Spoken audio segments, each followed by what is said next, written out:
Valve invents a new Counter-Strike 2 loot box that dodges gambling regulations. See, this is that big brain play from This Valve. is innovation, bro. This is like Holy Henry shit. Ford invented the Model T and shit. Yeah. Valve, the master of microtransactions, has invented a new type of loot box that seeks to get around regulations in some European countries. Me and Jono have gone through and read this, and you kind of have to respect it because they did actually think this one through to get around this legalese shit. It is actually somewhat consumer friendly, customer friendly. A little bit. It's better than what it was. I mean, they got together and did their 400 IQ of how can we get around gambling laws. Is there a better pairing than Valve and microtransactions, like fresh grapes and a fine French cheese, or Gabe Newell and yachts, or Lethal Lightning and voluptuous brown women? Valve was and Dick. Yeah, Valve was at the forefront of parting players from their cash when EA was still in nappies. Great analogy. However, in recent years, more regulations have made it increasingly difficult to include pseudo-gambling mechanics such as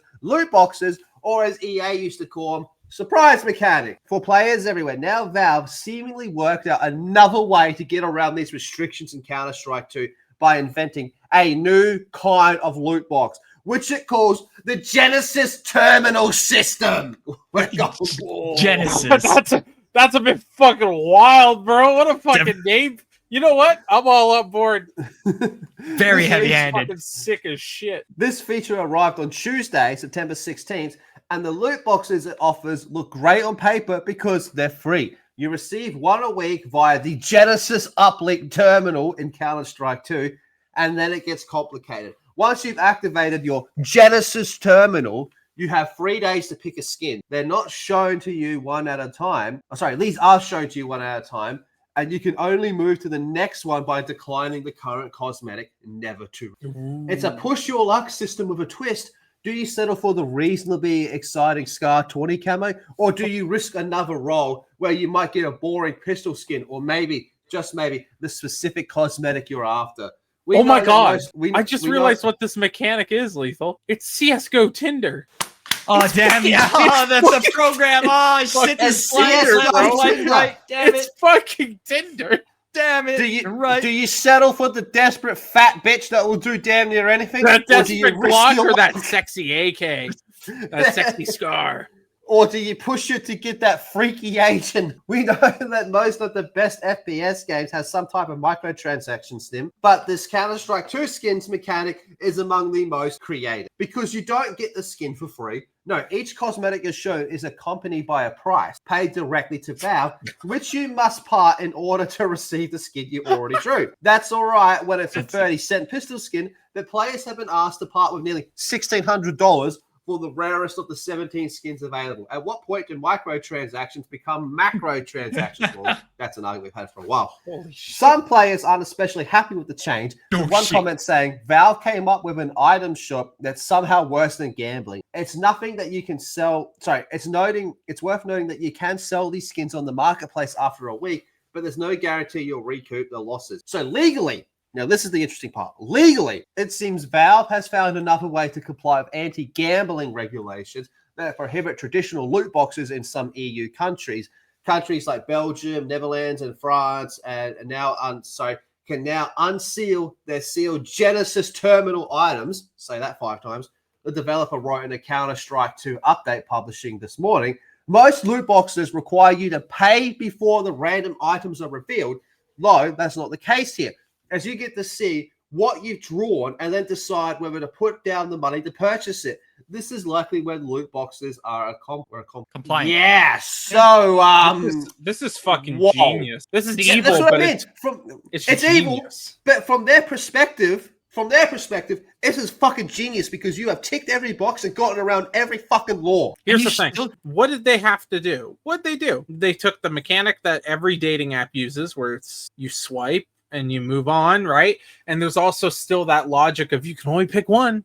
So you gotta, are you gonna keep skipping? So there is a gambling mechanic still in there, but it's not legally recognized as one. It's the same thing as like Tinder or Bumble or fucking any of those that you use. Yeah, because there's no monetary transaction going on in that choosing until you actually make a full purchase. Yeah, that's it. They make these nice little stopgaps that allow the customer to make the choice and it's not on their hands. It's all on them. But on another level, it's even more genius because before Valve would make money off of the key and off the box, which was like under $5, right? Under $5 American for all of them. Depends now, what box, but yeah.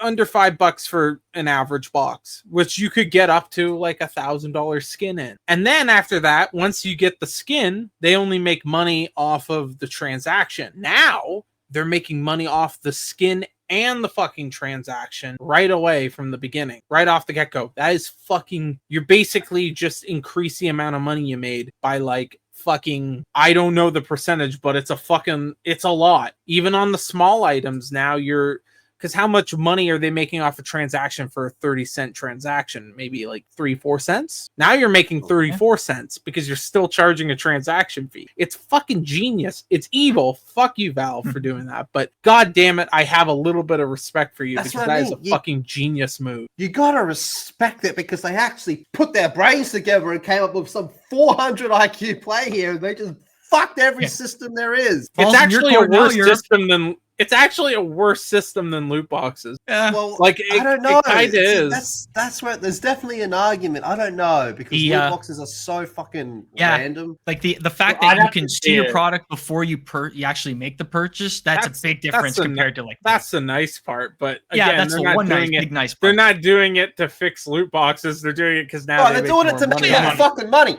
Make some money and get around the laws. More money. Oh, that's it. Like, at this point, the EU needs to be like a fucking 400% probably plus increase on the amount of money they make. Because again, if most of them are 15-cent or 30-cent skins where they only make like 1 or 2 cents off the transaction, now you're making that whole amount. That's fucking that's a fucking insane margin to go up. Not only that, now with this, they can go into the countries that they were previously banned from. And now they can be like, so you can't, we changed our, and it makes them look good to these countries because it's like, look, we realized we had to have a change. We had to change.